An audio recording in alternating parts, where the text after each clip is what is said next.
Hello viewers, বিনোদন জগতের সব খবর নিয়ে আপনাদের সঙ্গে এই মুহূর্তে রয়েছি আমি রিপোর্টার মিলা।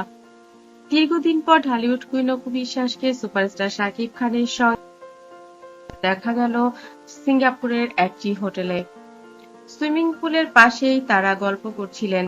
রাতের খাবার খেয়ে কিছুটা সময় তারা হয়তোবা একটু আনন্দের জন্যই গিয়েছিলেন সুইমিং পুলের পাশে। সুইমিং করা অবস্থাতে নয়, দুজনকে ঘোরাঘুরি করতে দেখা গেছে এই জায়গাটিতে। শাকিব খানকে দেখা গেছে অপু বিশ্বাসের বেশ কিছু ছবি তুলে দিতে। তা যারা শাকিব খান এবং অপু বিশ্বাসকে চেনেন তারা তো এই ভিডিওগুলো ক্যাপচার করবেনই কিংবা ছবিও তুলবেন, এটাই স্বাভাবিক। আর তাই দু একটা ছবি কিন্তু ছড়িয়েও পড়েছে মিডিয়াতে। বন্ধুরা, শাকিব খান অপু বিশ্বাস যেখানে যান চেষ্টা করেন নিজেদের মতো করে একটু সময় কাটানোর এবং যাতে তাদেরকে অন্য কেউ চিনে না ফেলে সে ব্যাপারটিও তারা লক্ষ্য করেন। কিন্তু শেষ রক্ষা কি আসলেই সবসময় হয়? বন্ধুরা, সুপারস্টার শাকিব খান এবং ঢালিউড কুইন অপু বিশ্বাস এই দুজন মানুষেরই রয়েছে অসংখ্য ভক্ত। বাংলাদেশ হোক, সিঙ্গাপুর হোক, পৃথিবীর যে দেশেই যাক না কেন, তাদেরকে চিনে না এরকম মানুষ কমই পাওয়া যাবে। একজনকে চিনলেও সাথে আরেকজন থাকলে সবাই খেয়াল করে। বিশেষ করে সিঙ্গাপুরের মতো জায়গায় তো বাঙালির কোনো অভাবই নেই। আর যে বাঙালিরা অপু বিশ্বাস এবং শাকিব খানকে কাছ থেকে দেখে অনেক বেশি আনন্দিত হবেন, এটাই স্বাভাবিক। আর তাই তো হোটেলের অন্য জায়গা থেকে কিন্তু এই ছবিগুলো পোস্ট করেছেন সিঙ্গাপুরে বসবাসরত একজন। বন্ধুরা, সেই ছবিটি যখন ভাইরাল হয়ে যায় অপু বিশ্বাসকে জিজ্ঞেস করা হয়েছিল, আপনাদেরকে মাঝে মধ্যে ব্যক্তিগতভাবেও দেখা যায় কিছু ছবিও ছড়িয়ে পড়ে, আসলে কি আপনারা একসঙ্গে থাকেন?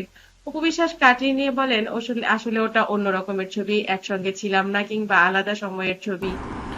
শাকিব খান ঢালিউড কুইন অপু বিশ্বাসকে জিজ্ঞেস করেন এই জায়গাটা তোমার কেমন লাগছে। অপু বিশ্বাস বলেন এরকম সুইমিং পুল তো আমাদের মোবাইলের বাসাতেও আছে, কিন্তু এই জায়গাটা আমার কাছে অনেক বেশি ভালো লাগছে কারণ এই সুইমিং পুলের ডিজাইনটা একটু ভিন্ন রকম করে করা।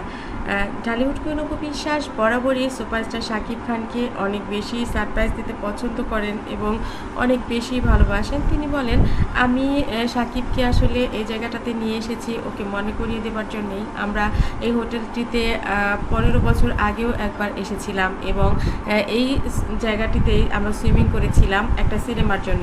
সাকিব সেটা ভুলে গেছে। ওকে আমি ধাঁধা দিয়েছিলাম যে জায়গাটা কি তোমার পরিচিত লাগছে, এর আগে কি আমরা এখানে এসেছি বলো তো। সাকিব বলতে পারেনি। আসলে ও অনেক কিছু মনে রাখতে পারে না। তাছাড়া দেশ বিদেশের এত জায়গায় ওর যাওয়া হয় যে এরকম শুটিংয়ের জন্য এত জায়গায় যাওয়া হয়েছে আর শুটিংটাই ওর মাথায় থাকে। ও আসলে সে সময় কি করে কি করে না, যখন সিনেমাটা শেষ হয়ে যায় তখন আর সেটা নিয়ে মাথা ঘামায় না। কিন্তু আমার কাছে ব্যাপারগুলো অনেক বেশি ভালো লাগে এবং অনেক আনন্দ লাগে। বন্ধুরা, সুপারস্টার শাকিব খান এই যে ভুলে যান এই ব্যাপারটি নিয়ে অনেক সময় যোগ করেন ঢালিউড কুইন অপু বিশ্বাস। আমি ওকে অনেক খ্যাপাই যে তুমি কেন মনে রাখতে পারো না, আমি তো এত জায়গায় তোমার সঙ্গে গিয়েছি, সব জায়গাগুলোই আমি চোখ বন্ধ করে এখনো দেখতে পাই। আমি ইচ্ছে করলেই মনে করতে পারি আমরা কি করেছি, কোথায় মজা করেছি, কোথায় আনন্দ করেছি, কিন্তু তুমি সব ভুলে যাও। এরকমটা কিন্তু একদমই ভালো না। শাকিব খান বলেন আসলে এত কিছু আমি মনে রাখতে পারি না, তুমি তো জানোই, শুধু শুধু কেন মন খারাপ করো। বন্ধুরা, এই ভিডিওটি আপনাদের কাছে কেমন লেগেছে অবশ্যই কমেন্ট করতে ভুলবেন না। আমার চ্যানেলটি যারা ইতিপূর্বে সাবস্ক্রাইব করেছেন তাদেরকে অনেক ধন্যবাদ। যারা কোনো করেননি, সব খবর সবার আগে পেতে সাবস্ক্রাইব করে বেল আইকনে ক্লিক করলে আপনাদের কাছে পৌঁছে যাবে বিনোদন জগতের সব খবর সবার আগে।